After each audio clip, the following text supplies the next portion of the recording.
नमस्कार साथियों, आपका स्वागत है आपके अपने यूट्यूब चैनल संस्कार चैनल पर। और आज हम सब बात करने वाले बीएड प्रथम वर्ष वालों के लिए, जिसका टॉपिक है समसामयिक भारत एवं शिक्षा। में बात करेंगे बौद्धकालीन शिक्षा। बौद्ध वैदिक कालीन समाज के बाद इस बौद्ध धर्म का उदय हुआ। इसके प्रवर्तक महात्मा बुद्ध को माना जाता है।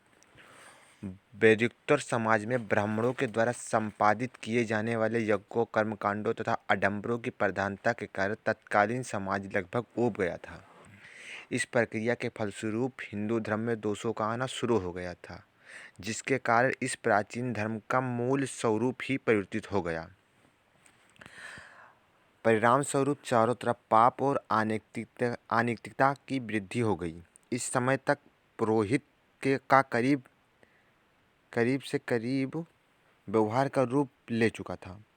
पुरोहित इस माध्यम से धन उगाही करना शुरू कर दिए थे।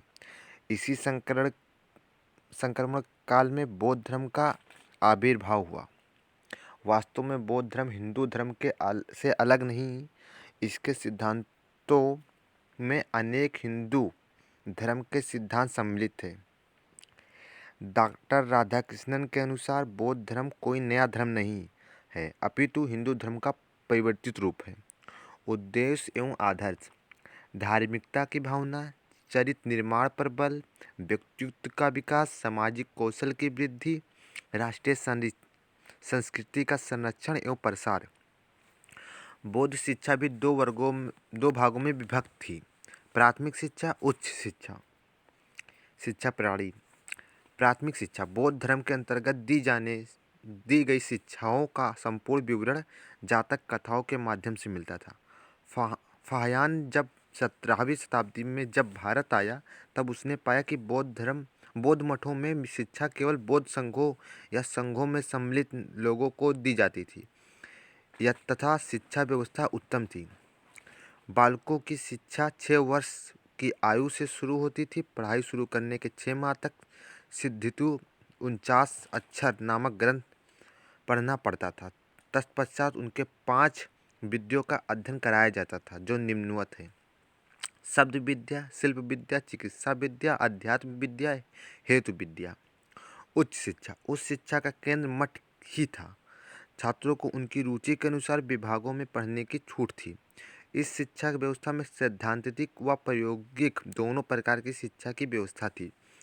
इनकी शिक्षा व्यवस्था की ख्याति सुनकर कोरिया, तिब्बत तथा दक्षिण पूर्व के देशों के विद्यार्थी पढ़ने आते थे। उच्च शिक्षा के अंतर्गत बौद्ध धर्म, हिंदू धर्म, जैन धर्म, दर्शन शास्त्र, अध्यात्म विद्या, तर्कशास्त्र, संस्कृत, पाली, नक्षत्र विद्या, औषधि विद्या, खगोल विद्या, ज्योतिषी विद्या, न्याय शास्त्र, राजनीति एवं प्रशासन इत्यादि विषयों का अध्ययन की व्यवस्था थी।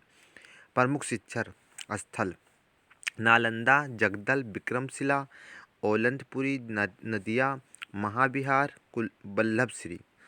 बौद्ध धर्म की व्यवस्था: बौद्ध शिक्षा प्रणाली में वैदिक शिक्षा प्रणाली की भांति प्रवेश के लिए निश्चित नियम थे। प्रवेश की रीति का उल्लेख विनय पट्टिका में मिलता था। यह रीति प्रव्रज्या संस्कार कहलाती थी। फिर शास्त्रीय क्रिया की जाती थी, जिसमें छात्र बुद्धम शरणं गच्छामि, छम्मम शरणं गच्छामि, संघम शरणं गच्छामि का उच्चारण करते थे। इसके पश्चात ही शरमण रूप में संघ में प्रवेश करता था। प्रव्रज्या 8 वर्ष की आयु प्राप्त कर लेने पर ही दी जाती थी। शरमण आगामी 12 वर्ष तक संघ में शिक्षा प्राप्त करता था। नव शिष्य 12 वर्ष तक अध्ययन करने के पश्चात 20 वर्ष की आयु प्राप्त कर लेता था, तो उसका उपसंपदा संस्कार होता था। इस संस्कार के उपरांत नव शिष्य भिक्षु के रूप में संघ में रह सकता था। अध्ययन काल: इस विधि में अध्ययन काल 22 वर्ष का होता था। प्रव्रज्या के उपरांत 12 वर्ष तथा उपसंपदा संस्कार के बाद 10 वर्ष तक। अध्ययन काल 8 वर्ष की अवस्था से प्रारंभ होकर 30 वर्ष की अवस्था तक चलता रहता था। शिक्षा पद्धतियाँ: प्रवचन विधि, प्रश्नोत्तर विधि, वाद विवाद विधि, व्याख्यान विधि, कक्षा नायकीय विधि, पुस्तक अध्ययन विधि, सम्मेलन विधि। देशाटन एवं प्रकृति निरीक्षण निध्यासन विधि। बौद्ध शिक्षा के गुण: सार्वजनिक शिक्षा का प्रसार, सुसंगठित शिक्षा केंद्रों की स्थापना, पाठ्यक्रम समोच्च उपयोगी, सामुदायिक जीवन पर बल, अनुशासन तथा चरित्र पर बल, पुस्तकों की रचना तथा लेखन कला का विकास, स्त्री शिक्षा का विकास, प्राथमिक शिक्षा का प्रसार। बौद्ध शिक्षा के दोष: व्यवसायिक शिक्षा की अवहेलना, सैनिक शिक्षा की अवहेलना, स्वेच्छाचारी प्रवृत्तियों का जन्म, सामाजिक आवश्यकताओं की अपेक्षा हस्तकलाओं की उपेक्षा, बौद्ध संघों या मठों का विलासितापूर्वक जीवन, शारीरिक शिक्षा की अवहेलना। अगर आप सभी को हमारा चैनल अच्छा लगा तो प्लीज़ लाइक, सब्सक्राइब और शेयर कीजिए। आपके लिए हम डेली क्लास लाते रहेंगे। Thanks for watching. और आप हमारे टेलीग्राम से भी जुड़ सकते हैं। Thanks for watching.